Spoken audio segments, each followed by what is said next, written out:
Hey, it's Dr. Tartt, and those of you who know me know I have an absolute passion when it comes to improving our relationships, especially within our community, especially when it comes to equipping men with the skills that they need. So, I want to talk to you about three things that if you implement in your relationship, in your marriage, it is going to be better. Now, here's the thing: we most of us were not taught how to make relationships great, right? Not taught how to make relationships great. You fall in love, you like someone, you commit to them if you're mature enough to be able to do that, and then you make it work. But that's not enough. There are a number of things you need to do, and I want to give you three things that you can do. Now, this goes out to everyone, but I'm specifically talking to my brothers who have an interest in having better relationships, right? There are a lot of brothers out who want to have better relationships, right? And those who don't just won't be in any good ones, right? That's number one. You have to create positive experiences in your relationship. It's not enough just to be noun boyfriend and girlfriend or husband and wife, meaning that we're married. But you actually have to be the verb of being a boyfriend, a girlfriend, a husband, or wife. You have to share positive experiences. And so, what does that look like? That looks like dating. That looks like going on a walk. That looks like having fun. That looks like watching a game or going to the movies or talking about your dreams or traveling or vacations or celebrations, going to wine tastings, the things that you enjoy doing. Whatever that you all do, you love hunting. I don't care what it is. It needs to be a positive experience. Why? Because when they look at a healthy marriage or relationship, they're looking for a ratio of 5 to 1.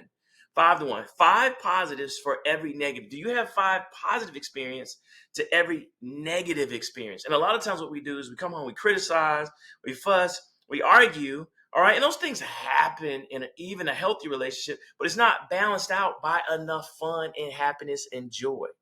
And the research shows that the things that couples enjoy the most, y'all, are celebrations. You remember going to Myrtle Beach. You remember going to Jamaica. You remember celebrating a birthday. You remember having a party for no reason and inviting your friends just to celebrate. So please, more positive experiences. Ask yourself, men, is my queen? Are we having 5 to 1? And King, take this to your queen. Hey, babe, are we having enough fun? Or are we just working all the time? Right?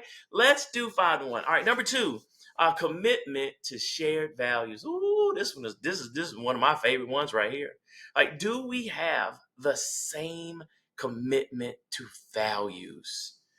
I was talking to a couple yesterday, and they said, you know what? I would like what the husband asked the wife, "Would you like to have better health and wellness?" She said, "What do you mean?" And he explained, right? And she says, not only am I with that, I'm with that not only for our kids, but also for our parents. Do you have shared values when it comes to building wealth, spending quality time, just enjoying the day versus always being the hustle and bustle? Do you have a shared value of putting God first in your relationships? Right? A lot of times people come to me and say, "Oh, my relationship, I don't believe in God." So I can't help you. I can't help you. Now, I can help you as a psychologist, but I can't help you have a shared value of putting God first, right? You took vows before God, and so for me and my household, we have a shared value, right? A shared value. How can we put God first? Does that mean fasting, praying? Are we reading a devotional? How often are we going to church? How often are we watching online? How often are we breaking the word down in a family Bible study? Do we do husband and wife Bible study? I mean, like for real, for real. Like, are we really going to have an amazing marriage? How are we going to do that unless we put our relationship first? Does that make sense? So commitment to shared. How many of y'all would like that? Let's have on the same page about finances, health, putting relationship with God first, putting our dating, making sure that we have a wholesome. Y'all get it. All right, and number three, y'all. Number three. Oh, this is gonna be kind of the opposite, but the right balance. Can you nurture individual identities? You don't have to die inside of your marriage or your relationship. You don't have to give up who you are in your relationship, unless it's toxic. If it's toxic, that needs to be in a trash can.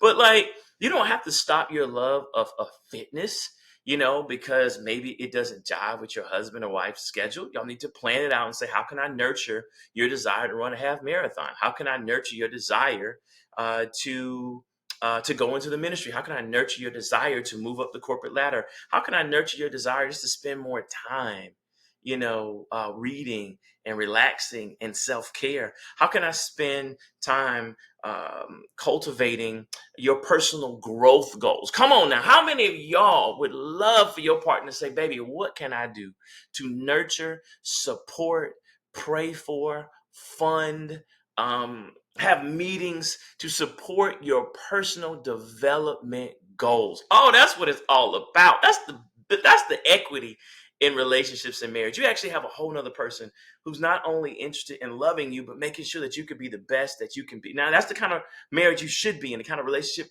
you should be in. If someone's trying to control you, squelch you, be intimidated by you, be insecure, that's not the relationship that you want. Instead, you want someone to say, baby, you doing, like I was watching the podcast with Myron Golden. He had on two women, and they made $1 million, $1.2 million in an hour doing a seminar. I said, oh, good Lord.